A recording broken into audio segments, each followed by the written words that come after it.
Mikael Laudrup et son frère Brian Laudrup, la capitale Copenhague, le tennisman Holger Rune, l'acteur Mads Mikkelsen ou encore l'acteur Nicolas Coster-Waldau, le réalisateur Lars von Trier. De nombreux éléments pourraient faire l'objet d'une vidéo, mais ce ne sont pas ces éléments qui vont être évoqués. Bonjour à tous, j'espère que vous allez bien, bienvenue pour l'avant-dernier épisode de Road to World Cup, et aujourd'hui, vous l'aurez compris, on va donc parler du Danemark, donc installez-vous confortablement, n'hésitez pas à liker et à vous abonner, et c'est parti, générique.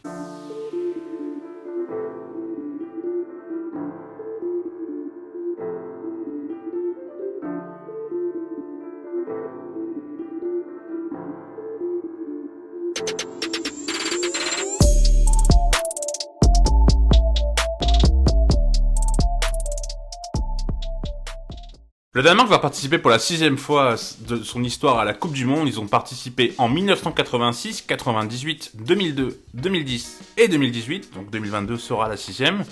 Et ils ont quasiment toujours passé les poules, sauf une fois, en 2010, dans un groupe où il y avait le Japon, le Cameroun et les Pays-Bas. Ils ont fini devant le Cameroun, donc derrière le Japon et les Pays-Bas, et sinon à part ça ils ont toujours au moins passé les poules, et leur plus beau parcours était un quart de finale en 1998, donc dans la Coupe du Monde qui avait lieu en France, quart de finale qu'ils avaient perdu 3-2, où ils avaient posé beaucoup de problèmes au Brésil, donc avec un but de Bebeto et un doublé de Rivaldo côté brésilien, pour un but de Jorgensen et un but de Brian Laudrup côté danois, donc vraiment franchement c'était un beau match.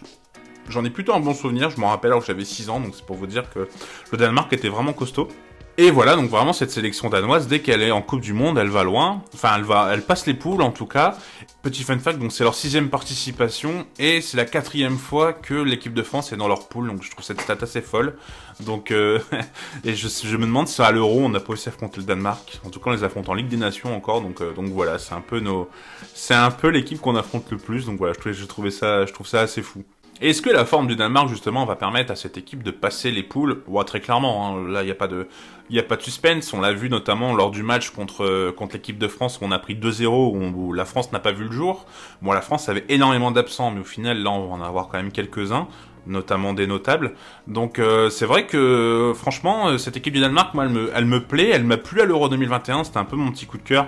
En plus malheureusement il y avait eu l'incident avec Eriksen, donc c'est vrai qu'on a été un peu tous pris d'amour par cette équipe du Danemark. Et c'est vrai que ouais franchement cette équipe du Danemark elle mélange énormément jeunes pousses et expérience. Je trouve que le mélange est vraiment parfait.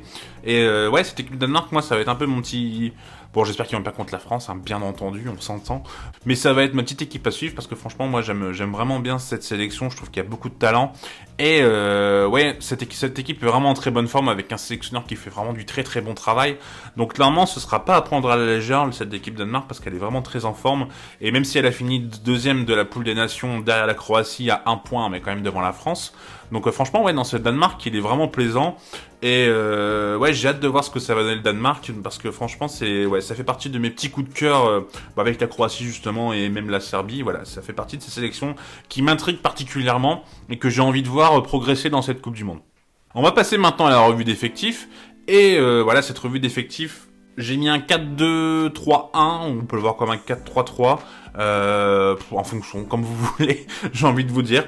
Et moi je trouve que leur ligne de 4 là, défensivement, Christensen, Kjær, Christensen, Maël, franchement c'est de très bonne qualité. Christensen qui joue du côté du Barça, qui est pas forcément excellent en club pour être honnête, mais en fait en sélection je le trouve toujours bon, je trouve toujours qu'il fait c'est un peu le Guillermo Ochoa danois si je puis dire. En sélection il se transcende toujours totalement. Simon Kjær, capitaine qui a eu quelques soucis, quelques pépins physiques, mais qui est un joueur qui est très intéressant, qu'on a connu du côté du LOSC en France, qui est vraiment un super joueur, un super gars en plus. Il avait vraiment été exemplaire quand il y a eu l'incident avec Eriksen, donc voilà, super gars. Du côté du Milan AC, il rate rarement des matchs. Voilà, il en a raté parce que physiquement il a eu des soucis, et puis maintenant il commence à avoir l'émergence de concurrence. Mais ouais, non, c'est un super défenseur et c'est pareil, c'est le genre de joueur qui est capable d'être très très bon en Coupe du Monde en sélection, donc à surveiller. Et on peut penser notamment quand même à Joachim Andersen, le joueur de Crystal Palace qu'on a connu du côté de l'Olympique Lyonnais, qui est complètement différent de ce qu'on a vu à l'Olympique Lyonnais. Franchement, moi, il me bluffe parce qu'il était à Lyon, il était très comment dire ça. À Lyon, je le trouvais trop tendre. Et quand il voulait pas être tendre, il se prenait des cartons. Donc ouais, non, franchement, je comprenais pas pourquoi on avait investi autant sur Anderson. Et finalement, la Crystal Palace, il nous fait clairement mentir. Moi, il me bluffe honnêtement. Je trouve vraiment très très fort. Donc voilà, bravo à Anderson pour avoir réussi à remonter la pente après cet échec lyonnais. Franchement, belle perf. Et sur les côtés, on a du coup Joachim Mel et Christensen. Donc Christensen qui joue du côté de Leeds, qui est vraiment bluffant. Je crois qu'il vient de Red Bull Salzbourg avant.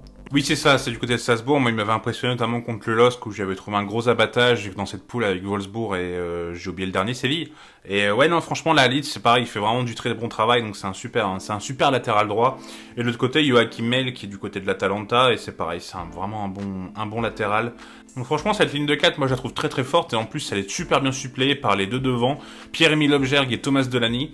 Thomas Delaney qui joue du côté de Séville et Højbjerg du côté de Tottenham. Delaney, franchement, il est vraiment fort. Il est vraiment très très fort et Højbjerg, très sous-coté. Franchement, à Tottenham, il rate rarement ses matchs et je trouve qu'on n'entend quasiment jamais parler.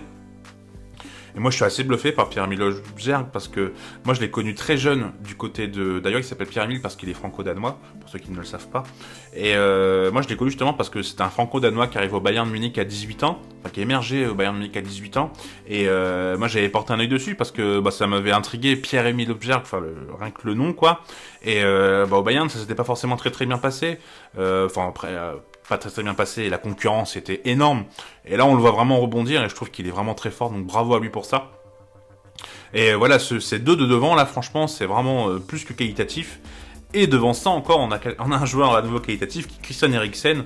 Quel plaisir de le voir là après son accident. Jouer à Manchester United, voilà, vraiment avec un bon niveau. C'est bluffant, franchement, bravo, grand respect à lui. Et voilà, Christian Eriksen, super joueur, très élégant, qualité de passe exceptionnelle. Vraiment, franchement, Eriksen, moi je suis assez fan d'Eriksen. Je le connais depuis l'Ajax, où je le trouvais vraiment déjà très très fort. Et voilà, il continue. Moi je suis assez fan d'Eriksen, franchement, très très bon. Et sur les côtés, on se retrouve avec Skov-Olsen et avec Damsgaard ou Lindstrøm. Alors Skov-Olsen à droite, je vous avoue ne pas être le plus grand connaisseur, mais contre la France, il nous a fait un mal. Franchement, il m'a bluffé. Honnêtement, je l'ai trouvé absolument remarquable. Il a été extraordinaire, franchement, vraiment grand fan de Skov-Olsen, de ce que j'ai vu là contre la France. J'y ai porté un peu plus attention du coup en voyant ce match-là, donc j'ai vu un peu ces matchs, notamment contre Leverkusen et contre l'Atlético de Madrid. Franchement, il est bluffant. Du côté de Bruges, du coup, pardon.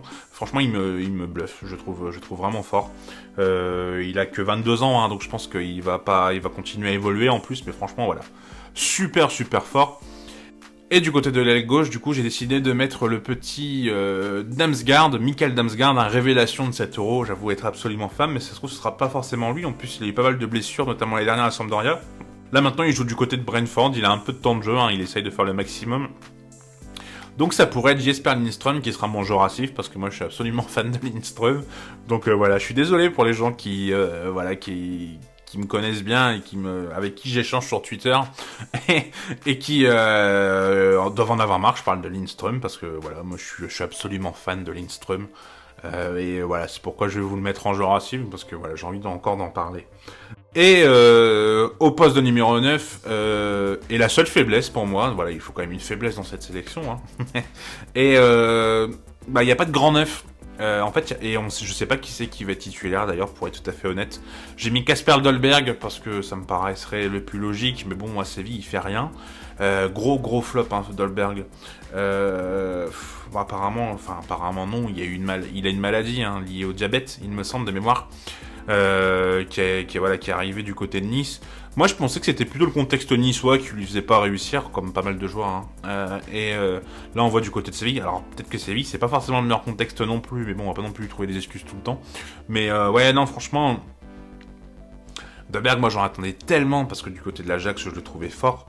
J'étais même partisan de le relancer à Lyon à un moment quand on cherchait un numéro 9 après Nice. Alors pas récemment, mais il y a un an et demi. Parce que moi j'étais persuadé vraiment, comme je l'ai dit, c'était le contexte niçois qui lui allait pas. Et au final non, j'ai l'impression que dans sa tête ça va pas. La maladie peut-être lui permet pas d'être à 100%. Mais ouais, franchement... Déçu par Dolberg, donc ce sera peut-être pas lui. Il y a Cornelius, qu'on a connu du côté des Girondins de Bordeaux. Il y a Jonas Wind, qui joue du côté de Wolfsburg, qui est voilà un grand attaquant très, très robuste. Et on a également Martin Braithwaite, qui joue du côté de l'Espagnol de Barcelone. Donc à voir lequel ça va être des trois. J'avoue ne pas avoir... voilà, j'ai mis Dolberg, ça se trouve il n'aura pas du tout de temps de jeu. Mais en tout cas, voilà pour cette sélection danoise. Et le gardien, Kasper Schmeichel, le fils de Peter Schmeichel. Voilà, grande carrière, gardien de Nice désormais, qui a mal commencé sa saison, mais ça va beaucoup mieux. Il y avait des rumeurs comme quoi il était venu juste pour le salaire et voilà, et c'était un coup d'Ineos qui était beaucoup trop payé, et voilà. Bon, je sais pas si c'est vrai ou pas. Hein. Le problème en ce moment avec les informations foot, c'est qu'entre le vrai et le faux, c'est difficile d'avoir la vérité. Et voilà, en tout cas, il fait vraiment des bons matchs dernièrement. Et ouais, franchement, très très belle carrière hein, pour le fils de Peter Schmeichel. Au même poste en plus, c'était pas forcément évident, donc bravo à lui. Champion d'Angleterre avec Leicester, donc voilà. Cette sélection danoise, comme vous pouvez le comprendre, elle a vraiment une super... Voilà, l'effectif est vraiment super bon. Ce poste de numéro 9, voilà, peut-être un peu limité, dirons-nous, même si ça les empêche pas de nous marquer des buts à chaque fois. Donc voilà. Concernant la poule, donc elle est avec la France, hein, comme je l'ai dit, du coup l'Australie et la Tunisie. Est-ce que le Danemark va passer les poules? Bah, honnêtement, je suis pas loin de dire que la France va finir deuxième de cette poule. Parce que le Danemark, je les trouve vraiment très forts. Ils nous ont posé tellement de problèmes il y a 2 mois et je vois pas comment on pourrait renverser la vapeur, très honnêtement. Alors, en vrai, ce qui serait bien, c'est qu'on fasse match nul contre le Danemark et qu'on étrie la Tunisie et l'Australie. Parce que je pense qu'on est plus susceptible d'étrier la Tunisie ou l'Australie que le Danemark. Je vois pas le Danemark gagner avec des scores fleuves, je peux me tromper. Mais ouais, ça va être très dur. Honnêtement, ça va être très dur. Surtout qu'en plus la première place est très importante parce que si on finit deuxième de la poule, on affronte logiquement l'Argentine. Enfin, je pense pas que le Mexique va être premier hein, ou la Pologne. Hein, faudrait être fou pour penser ça. Mais ouais. En tout cas, voilà. Normalement, ce sera le deuxième de cette poule va affronter l'Argentine et clairement l'Argentine, faut les éviter le plus vite possible. Et ouais. Ça va être...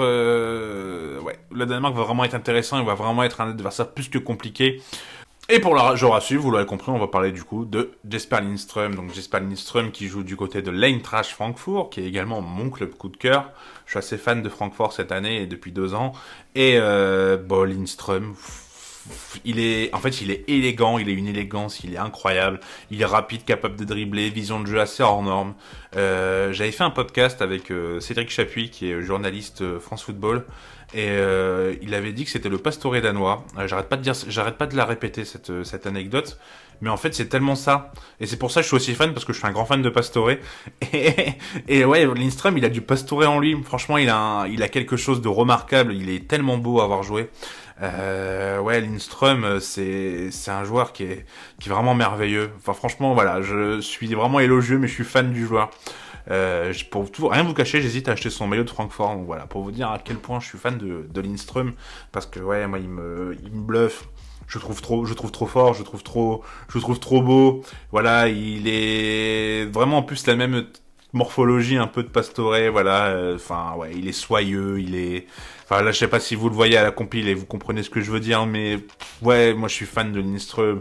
J'espère qu'il va rester, voilà, dans cette équipe de Francfort encore quelques années et qu'il va pas partir trop vite dans une sélection, dans un autre championnat, surtout pas en Angleterre, parce que je pense que ça le casserait, très honnêtement. Mais voilà, Jesper Lindström, mon petit coup de cœur, mon joueur à suivre, et vous aurez compris, voilà, je suis assez amoureux de Lindström. Donc ouais, j'espère qu'en tout cas il vous plaira, et j'espère qu'il aura du temps de jeu, parce que c'est vrai qu'il est en concurrence avec Damsgaard, qui est aussi un joueur excellent. Donc voilà. J'espère que cette vidéo vous aura plu. Écoutez, un grand merci à Football Therapist qui m'a aidé pour la 3e fois. Donc ouais, merci à lui pour cette aide. En tout cas, si la vidéo vous a plu, n'hésitez pas à la liker, n'hésitez pas à vous abonner.